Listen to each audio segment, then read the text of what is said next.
जयशंकर प्रसाद की रचना है आत्मकथ्य। और जयशंकर प्रसाद, आत्मकथ्य का अर्थ क्या है? अपने बारे में। जब जयशंकर प्रसाद से कहा गया कि आप अपनी आत्मकथा लिखिए, तो जयशंकर प्रसाद जी कहते हैं कि मैंने अपने जीवन में कुछ भी विशिष्ट नहीं किया जिसके लिए मेरे जीवन की आत्मकथा को कलमबद्ध किया जाना चाहिए। जयशंकर प्रसाद जी बताते हैं कि जब उनसे पूछा गया कि आप अपने जीवन की आत्मकथा के बारे में क्या बताना चाहेंगे, तो जयशंकर प्रसाद ने अपने जीवन की आत्मकथा को लिखने से मना कर दिया कि नहीं, मैं नहीं चाहता कि मेरे जीवन पर कोई आत्मकथा लिखी जाए। इस कविता के माध्यम से जयशंकर प्रसाद बताते हैं कि किन कारणों से वे नहीं चाहते थे कि उनके जीवन पर आत्मकथा लिखी जाए। ठीक है, क्या थे वे कारण? पढ़ते हैं। मधुप गुनगुनाकर कह जाता कौन कहानी यह अपनी, मुरझाकर गिर रही पत्तियां देखो कितनी आज घनी। और उसके बाद क्या बता रहे हैं? मधुप अर्थात भंवरा। यह भंवरा ना जाने गुनगुनाकर किस कहानी को कहना चाहता है, अपने मन की कौन सी दशा को व्यक्त करना चाहता है, किस बात को बताना चाह रहा है जो मुझ जैसा अज्ञानी व्यक्ति समझ पाने में असमर्थ है। क्या वह इस बात का दुख बांचना चाहता है कि कल वह जिस डाल पर बैठ करके जिस फूल से पराग ले रहा था, आज वह फूल उस डाल पर नहीं है? क्या वह उस फूल के चले जाने का अफसोस मना रहा है? मधुप गुनगुनाकर कह जाता कौन कहानी यह अपनी, देखो गिर रही पत्तियां देखो गिर रही आज कितनी घनी।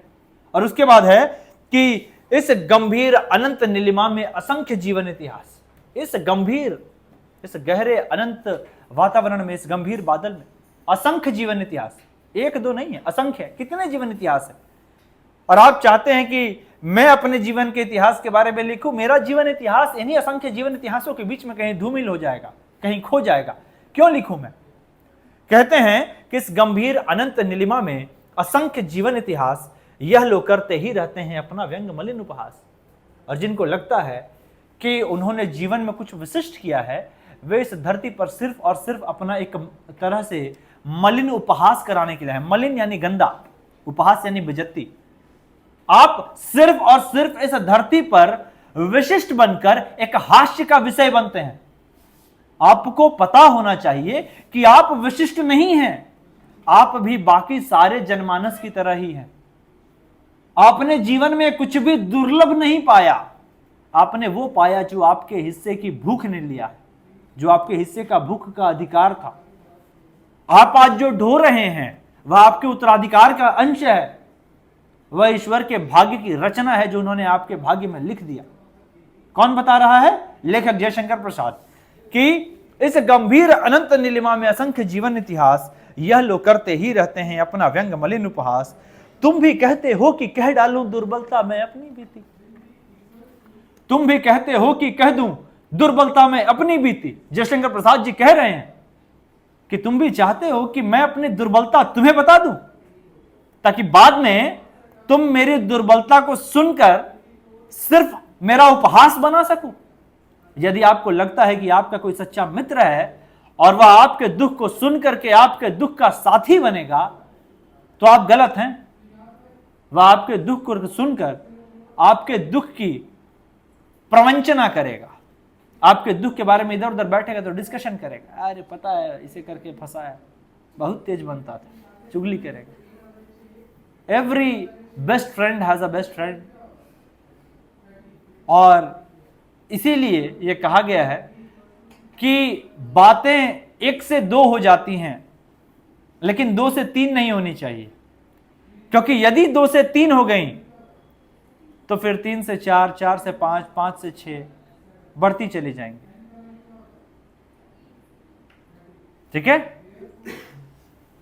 तुम भी कहते हो कि कह डालूं दुर्बलता में अपनी बीती, यह सुनकर सुख पाओगे देखोगे यह गागर रीति। इस संसार का जो नियम है, गागर रीति, इस संसार का जो नियम है, यह देखोगे और सुख पाओगे, खूब मजा आएगा ना हम दुख में रहेंगे तो। किंतु कहीं ऐसा ना हो कि तुम ही खाली करने वाले, किंतु कहीं ऐसा ना हो कि यह दुख जो मेरे ऊपर है, कल को तुम्हारे ऊपर हो। किंतु कहीं ऐसा ना हो कि तुम ही खाली करने वाले, अपने को समझो मेरा रस ले अपने भरने वाले। और उसके बाद आज जो तुम अपने को बड़का काबिल समझ रहे हो, कल को यह जो आज मेरे ऊपर बीत रहा है, कल को यह तुम्हारे ऊपर आ जाए तो तुम भी उसी एहसास से चलोगे जिस एहसास से मैं चल रहा हूं। कहीं ऐसा ना हो कि तुम ही खाली करने वाले, अपने को समझो मेरा रस ले अपने भरने वाले। यह विडंबना, अरे तेरी सरलते हंसी उड़ाऊं मैं, भूलें अपनी या प्रवंचना औरों को दिखलाऊं मैं। और उसके बाद कहते हैं कि यह विडंबना, विडंबना अर्थात मैं अपनी दुर्बलता क्यों दूसरों को दिखाऊं। यह विडंबना, अरे सरलते तेरी हंसी उड़ाऊं मैं, बहुत आसानी से मैं अपनी सारी दुर्बलताओं को हंसी में उड़ा देता हूं। वो सब नहीं, हम बाहुबली। छोटा सा बच्चा साइकिल चलाते हुए गिर जाता है, घुटने में चोट लगती, उठता है, उठ कर क्या, कुछ नहीं हुआ, हम ठीक है। वो ढीठ बच्चा बड़ा ताकतवर है। और एक बच्चा है, उस बच्चे का मनोदशा देखो, गिरा है, साइकिल उसके ऊपर है, जमीन चाट रहा है और उठ नहीं रहा।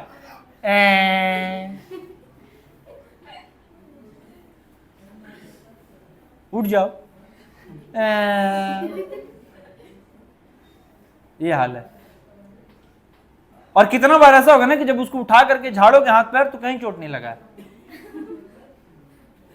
ये उसको बताना पड़ता है कि बाबू कहीं चोट नहीं लगा है, बच गया तुम। अच्छा नहीं लगा, खुश, रोना बंद। ये हाल रहता है। तो भूलें अपनी या प्रवंचना औरों को दिखलाऊं मैं। ठीक है, कहा गया, हाँ, उज्जवल गाथा कैसे गाऊं मधुर चांदनी रातों की। जीवन में जो थोड़ा सा सुख का समय आया था, ठीक है, मधुर चांदनी रात, ठीक है, दो स्लीपलेस नाइट्स, तुम लोग इमेजिन मत करो, ठीक है। तो वह अपने जीवन के उस सुख के क्षण को याद कर रहे हैं और कहते हैं कि उज्जवल गाथा कैसे गाऊं मधुर चांदनी रातों की, अरे खिलखिलाकर हंसने वाली उन बातों की, मिला कहां वह सुख जिसका मैं स्वप्न देखकर जाग गया, आलिंगन में आते आते मुस्कुरा कर जो भाग गया। हाँ, वह सुख जो कल मेरे दरख्त था, मैं चाहता था कि उस सुख को मैं अपने बाहों में भर करके समेट लूं, लेकिन वह सुख मेरा ना हो सका। उज्जवल गाथा कैसे गाऊं मधुर चांदनी रातों की, मिला कहां वह सुख जिसका मैं स्वप्न देखकर जाग गया, आलिंगन में आते आते मुस्कुरा कर जो भाग गया। चले गई वह मुझे छोड़ के, कहां चले गई? वही टकला के पास जिसके सर पे बाल नहीं था, रेलवे का नौकरी था उसके पास, बाबूजी उसका शादी करा दिए। अहंकार में रहना लड़कों, अहंकार में रहना जीवन भर। तुम्हारे क्लास की सबसे खूबसूरत लड़की जो तुम्हें भाव नहीं देती है, उसको एक टकला पति मिलेगा जो रेलवे कर्मचारी होगा, सिर्फ उसके सरकारी नौकरी के दम पर उसका ब्याह होगा। अहंकार में चलना जीवन भर। ये देख लो, यही लोग रहेंगे आज से 10 साल 12 साल बाद। इनके लिए लड़का खोजा जा रहा होगा, सरकारी नौकरी मिल जाए, किसी का सर पे बाल नहीं होगा, कोई करियट होगा, ठीक है, किसी का दांत गुटखा खा के लाल होगा, कोई नाटा होगा, कोई मोटा होगा, किसी का पेट निकला होगा। अरे लड़का का भी गुण दोष देखा जाता है क्या? लड़का का गुण दोष नहीं देखा जाता, लड़का का नौकरी देखा जाता है, लड़का का गांव में कितना जमीन है ये देखा जाता है, लड़का का शहर में घर है कि नहीं ये देखा जाता है, घर के ऊपर छत है या खपड़ा है ये देखा जाता है, बाप क्या करता है, बाप सरकारी नौकरी में है ये देखा जाता है। लड़का कुछ नहीं करता, कोई बात नहीं, बाप दरोगा है, शादी करने के लिए एलिजिबिलिटी क्राइटेरिया है, ये हो जाएगा शादी।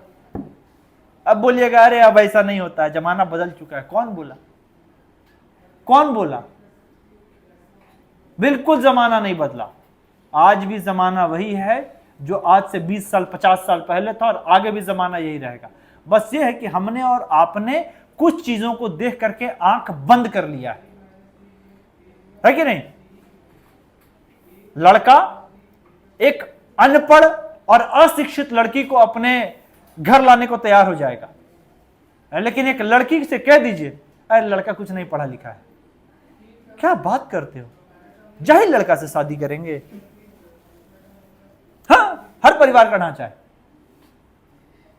50,000 कमाने वाला लड़का एक अनपढ़ लड़की को घर ब्याह करके ले आएगा, उसे मंजूर है। एक ना कमाने वाली लड़की को घर ब्याह कर ले आएगा, उसे मंजूर है। लेकिन एक 50,000 कमाने वाली लड़की कभी एक 20,000 कमाने वाले लड़के से शादी नहीं करती। क्यों? यह कौन सा सामाजिक ढांचा है? याद रखना, इस बात को एकदम याद रखना, लड़कों, आपका सामाजिक रूप से शोषण होता है। आपके घर में भी जब आप नहीं पढ़ते हैं तो आपसे कहा जाता है कि पढ़ाई करो, नहीं तो कोई बाप अपना बेटी नहीं देगा। और वह बेटी जब नहीं पढ़ती है तो लोग कहते हैं कि नहीं पढ़ेगी, चलो तुम्हारा शादी करा देते हैं। यह मतभेद हो रहा है आपके साथ, है कि नहीं? हा? और क्या कहा जाता है? गांव में ले जाकर के भैंसिया खरीद देंगे, भैंसी चरा। गांव जाकर भैंसी क्यों चराएंगे? शहर में ही खरीद दीजिए, शहर में ही चरा लेंगे। और उससे क्या है? भैंसी खरीद के उतना पैसा क्यों वेस्ट करना? कार खरीद दीजिए, मोला में गाड़ी चला लेंगे। भैंस महंगा आएगा। अब आप चरवाने के लिए एक तो भैंस तो खरीदेंगे नहीं, खरीदेंगे तो 3-4 तो खरीदेंगे, उतना में गाड़ी आ जाता है। ठीक है, भैंस सब महंगा हो गया आज का। तो वैसे ही काला एक तो वरना खरीद दीजिए, बाकी हम समझ लेंगे।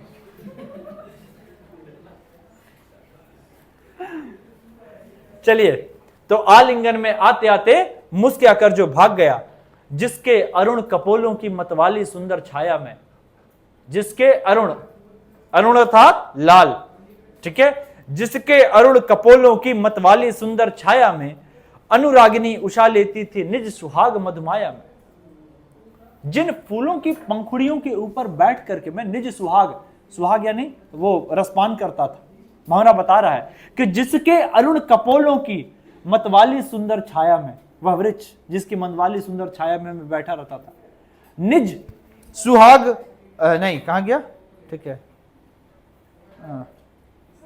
ठीक है, हाँ, अनुरागिनी उषा लेती थी निज सुहाग मधुमाया में, जिसकी स्मृति पाथेय बनी है थके पथिक की पंथा सी। आज उसकी स्मृति पाथेय बनी है, पत्थर सी हो गई, ठीक से याद नहीं आ रहा कि वो कैसा दिखता। आपका कोई प्रेमी आपसे छूट करके चला जाए, मेरे 10 साल पुरानी गर्लफ्रेंड जो छूट गई, आज कोई पूछे कि वो कैसी दिखती थी तो हमको याद नहीं है। सब नाम रखा था उसका, बिग बी, मोटी थी, हाँ मोटी थी। हम तो सोचते हैं कि आज मेरे बगल में खड़ी होती तो कैसा दिखती। छी छी, मतलब आप अगर मोटे हैं, मोटापा कम कीजिए। ओवर कॉन्फिडेंस में खड़े हैं, I am not fat, I am just a cute. तो तुम क्यूट है रे, जबरदस्ती, ये तो थेथरा ही हुआ ना जी। आई एम क्यूट कौन एंगल से? अदरक जैसा थोड़ा सा इधर से निकला हुआ है, थोड़ा सा इधर से निकला हुआ है, आई एम क्यूट। हाँ, गर्दन तो चुई चुई वाला खिलौना आता है ना, इसे पकड़ के दाबा जा सकता है, वैसा गर्दन। हाँ? भगवान उसको खिलौना दे के भेजे हैं। हाँ? ठीक है, आदमी के पास ऐसे ही हाथ गोड़ दबाने में ऑर्गन्स इतना ही ऐसी बहुत सारा है, हाथ है, गोड़, उसका गर्दन भी दाबने लायक है। ठीक है, आदमी बोलता है ना लाओ गर्दन दाब दें, और वैसे में किसी का देखो बड़ा हो जाता है, लेके घूम रहे हैं गोइटर। हाँ? चलिए, उसकी स्मृति पाथेय बनी है, यानी वह भंवरा कह रहा है कि आज वह जिनके साथ वह था, वह फूल, वह सुंदर वृक्ष, वह पत्ते कहां हैं? सब विलुप्त हो चुके हैं। तो जीवन में अगर कोई सुख आपके प्रवेश कर रहा है तो आप उस सुख को निरंतर आपके साथ जीवन भर चलने वाला ना माने। ठीक है, उसकी स्मृति पाथेय बनी है थके पथिक की पंथा की, सीवन की उधेड़ कर देखोगे क्या मेरी कंथा की। अब क्या सीवन, जैसे कुछ सिला हुआ है घर में, रजाई वगैरह, तो क्या उधेड़ करके देखोगे कि क्या है उसके अंदर? कहां पर किस तरह से मुड़ा हुआ है रुई? नहीं। उसी तरीके से वह बता रहे हैं कि जिस प्रकार तुम सीवन की उधेड़ कर नहीं देखते, उस प्रकार मेरे मन की भी उधेड़ कर मत देखो। क्यों जानना है तुम्हें भाई क्या हुआ मेरे बीते कल में? क्यों मैं बताऊं तुम्हें? क्यों तुम लिखो उसको? क्यों उसको देखकर कोई और उस पर हंसे? मैं नहीं चाहता ये। सीवन की उधेड़ कर देखोगे क्या मेरी कंथा की। क्या चाहते हो? क्यों उधेड़ कर देखना चाहते हो? और उसके बाद कहते हैं कि छोटे से जीवन की, छोटा सा तो जीवन था मेरा, छोटे से जीवन की कैसी बड़ी कथाएं आज कहूं। हम लाइफ में अपना ऐसा कुछ भी अचीव नहीं किया जो हम तुमको बता सके, छोटा सा जीवन था मेरा। ये लेखक का बड़ापन है। इतने प्रसिद्ध लेखक है जयशंकर प्रसाद, जिनकी रचनाएं आज हम लोग पढ़ रहे हैं आजादी के 70 वर्ष बाद भी। और वो क्या लिखते हैं कि छोटे से जीवन की कैसी बड़ी कथाएं आज कहूं। छोटा सा तो जीवन था, कहां से हम बड़ा बड़ा बात कहते हैं। और आजकल देखो, एक तो बेटा एग्जाम थोड़ा सा निकाले नहीं कि तुरंत पहुंच जाते हैं स्टेज पे, हाँ आई डिड दिस। तो जितने आईएएस आईपीएस अधिकारी अभी देखो नए नए बनते हैं, सब साथ में कैमरा लेकर के चलते हैं। पॉपुलैरिटी हर किसी को पसंद है। तो सीवन की उधेड़ कर देखोगे क्या मेरी कंथा की, छोटे से जीवन की कैसी बड़ी कथाएं आज कहूं। क्या यह अच्छा नहीं कि औरों की सुनता मैं मौन रहूं? जिसको बोलना है बोलने दीजिए, औरों की सुनता मैं मौन रहूंगा। लेखक अपना फाइनल डिसीजन बता रहे हैं। सुनकर क्या तुम भला करोगे मेरी भोली आत्मकथा। इसके बाद लेखक का भोलापन देखो, लेखक का भोलापन। लेखक बता रहे हैं कि सुनकर क्या तुम करोगे मेरी भोली आत्मकथा। लेखक अपनी आत्मकथा को, अपने सारे जीवन के इस सार को भोला एक शब्द में समाप्त कर रहे हैं कि सुनकर क्या तुम करोगे मेरी भोली आत्मकथा। It was just so simple. ठीक है, अभी समय भी नहीं, थकी सोई है मेरी मौन व्यथा। अभी मेरा मन थक कर सो गया है, अभी मैं अपने जीवन के बारे में कोई उल्लेख नहीं करना चाह रहा। कौन बता रहा है? लेखक जयशंकर प्रसाद। ठीक है।